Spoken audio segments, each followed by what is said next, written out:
अस्सलाम वालेकुम।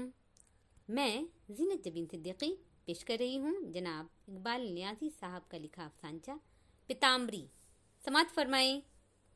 मेरे वालिद बहुत सख्तगीर थे। चील की सी नज़र थी उनकी। कॉलेज के दिनों में रात में मेरे जूतों का मुआयना करते और उसमें लगी रेत देखकर दूसरे दिन सख्त लहजे में कहते, कल कॉलेज नहीं गए थे हाँ? जू पर घूम रहे थे। और मैं बस हैरान नज़रों से उनको देखता रह जाता। वालिद की सख्तगिरी से परेशान मैं माँ से शिकायत करता, माँ ये पापा हर वक्त CBI अफसर क्यों बने रहते हैं?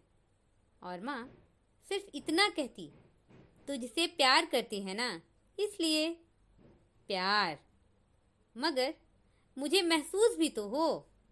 और माँ मुस्कुराकर घर के कामों में खर्च होने लगती।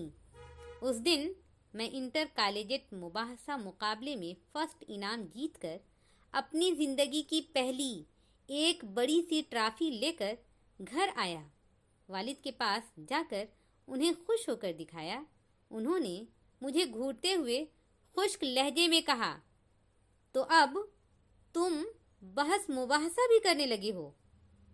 घर में मत शुरू कर देना। और मेरी ट्रॉफी देखे बगैर अपने रूम में चले गए।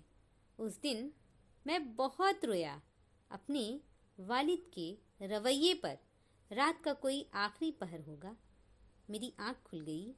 हॉल में गया तो एक अजीब मंज़र देखा।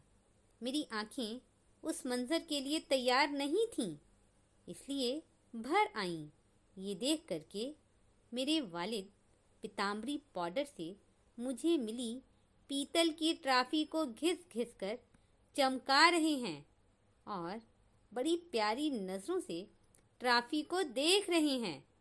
उस दिन रात में 3 बजे मुझे पिताम्बरी का काम और अपने वालिद का रवैया समझ में आया और फिर मैंने कभी उनकी सख्तगिरी की शिकायत नहीं की।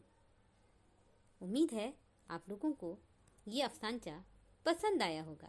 अगर ये अफसानचा पसंद आया है तो हमारे चैनल को सब्सक्राइब कर दें, कमेंट भी करें। मुझे इजाज़त दें, अगली बार मैं फिर से एक खूबसूरत और ताज़ा तरीन कहानी लेकर जल्द हाजिर होती हूँ। जब तक के लिए मुझे इजाज़त दें। अपना ध्यान रखें, अपनों का ध्यान रखें। फ़ी अमान अल्लाह।